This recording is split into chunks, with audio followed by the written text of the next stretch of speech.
പത്തനംതിട്ടയിൽ 13-കാരിയെ സഹപാഠികൾ പീഡിപ്പിച്ചെന്ന കേസിൽ കസ്റ്റഡിയിലെടുത്ത 6 പേരെയും താൽക്കാലികമായി വിട്ടയച്ചു. മൊഴിയും സാഹചര്യങ്ങളും പൊരുത്തപ്പെടുന്നില്ലെന്ന് പോലീസ്.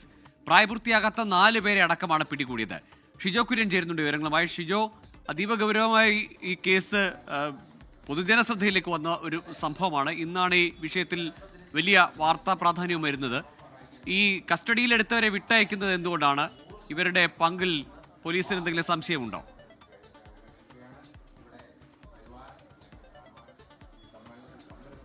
ഗോകുല, പത്തനംതിട്ട കൂടലിൽ 13 വയസ്സുകാരിയായിട്ടുള്ള 9ാം ക്ലാസ് വിദ്യാർത്ഥിയെ പീഡനത്തിനിരയാക്കിയ സംഭവത്തിൽ ഇന്നലെ രാത്രിയോടുകൂടി തന്നെ 6 പേരെ കൂടൽ പോലീസ് കസ്റ്റഡിയിലെടുത്തിരുന്നു. ഈ കസ്റ്റഡിയിലെടുത്ത മുഴുവൻ പേരെയും അല്പസമയം മുമ്പ് പോലീസ് സ്റ്റേഷനിൽ നിന്ന് വിട്ടയച്ചിട്ടുണ്ട്. ഇതിനകത്ത് വിട്ടയക്കാൻ പ്രധാനപ്പെട്ട കാരണമായിട്ട് പോലീസ് പറയുന്നത് ഇവരുടെ അറസ്റ്റ് രേഖപ്പെടുത്തിയിരുന്നില്ല. FIR രജിസ്റ്റർ ചെയ്തിരുന്നു. പക്ഷേ ഇവരുടെ അറസ്റ്റ് രേഖപ്പെടുത്തുന്ന നടപടികളിലേക്ക് പോലീസ് പോയിരുന്നില്ല. ഒപ്പം തന്നെ ഇവരെ കസ്റ്റഡിയിലെടുത്ത് ഏതാണ്ട് 24 മണിക്കൂർ കഴിയുന്നതിന് മുമ്പ് തന്നെ മജിസ്ട്രേറ്റിന് മുമ്പാകെ ഹാജരാക്കേണ്ടതാണ്. അങ്ങനെ സമയം കൂടി അതിക്രമിച്ച് പോകുന്ന ഒരു പശ്ചാത്തലത്തിലാണ് നിലവിൽ അവരെ വിട്ടയച്ചിട്ടുള്ളത്. അതിന് പോലീസ് പറഞ്ഞൊരു കാര്യം എന്ന് പറയുന്നത് ഈ പെൺകുട്ടിയുടെ മൊഴിയുമായി ബന്ധപ്പെട്ടുകൊണ്ട് ചില വൈരുദ്ധ്യങ്ങളുണ്ട്. അതായത് ഈ പെൺകുട്ടി നൽകിയ മൊഴിക്കകത്ത് ഈ പറയുന്ന കസ്റ്റഡിയെടുത്ത ആളുകൾ ഒപ്പം പോയി എന്ന് പറയുന്ന സ്ഥലങ്ങൾ, സമയം, സാഹചര്യം ഇതിനടക്കമുള്ള കാര്യങ്ങളിൽ ചില വൈരുദ്ധ്യങ്ങളുണ്ട്. അതിന്റെ അടിസ്ഥാനത്തിലാണ് ഈ മൊഴികളിൽ വൈരുദ്ധ്യം ഉണ്ടായതോടുകൂടിയാണ് ഈ പറയുന്ന കസ്റ്റഡിയെടുത്ത പ്രായപൂർത്തിയാകാത്ത 4 പേരടക്കമുള്ള ആളുകളെ വിട്ടയച്ചിട്ടുള്ളത്.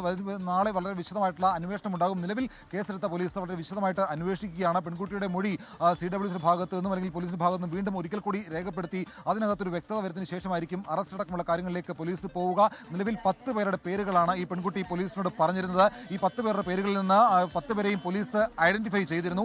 അതിൽ നിന്നാണ് 6 പേരെ കസ്റ്റഡിയിലെടുത്തത്. ഈ സംഭവത്തിന് ഒത്താശ ചെയ്ത് കൊടുത്ത ഈ പെൺകുട്ടിയുടെ സഹപാഠിയായിട്ടുള്ള പെൺകുട്ടിയെ അടക്കം പോലീസ് കസ്റ്റഡിയിലെടുത്തിരുന്നു. പക്ഷേ അവരുടെ പങ്ക് വ്യക്തമാക്കുന്ന തെളിവുകൾ ശേഖരിക്കാൻ പോലീസിന് കഴിഞ്ഞിരുന്നില്ല. എന്തായാലും നിലവിൽ എന്തായാലും ഈ പെൺകുട്ടിയുടെ മൊഴി ഒരിക്കൽ കൂടി രേഖപ്പെടുത്തിക്കൊണ്ട് അന്വേഷണം കൂടുതൽ വിപുലീകരിക്കാനുള്ള ആലോചനയും പോലീസ് എടുത്തിട്ടുണ്ട്. എന്തായാലും താൽക്കാലികമായിട്ടാണ് കസ്റ്റഡിയിലെടുത്ത 6 പേരെയും വിട്ടയച്ചിട്ടുള്ളത്.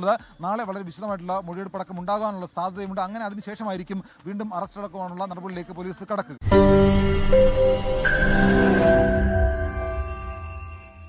ലോകത്തെവിടെയായാലും ഏത് സമയത്തും 24 വാർത്തകളും ഓഗ്മെന്റഡ് റിയാലിറ്റി പാക്കേജുകളും എക്സ്പ്ലെയിനറുകളും വിശദമായി കാണാൻ ഞങ്ങളുടെ YouTube ചാനൽ നിങ്ങൾക്ക് സബ്സ്ക്രൈബ് ചെയ്യാം.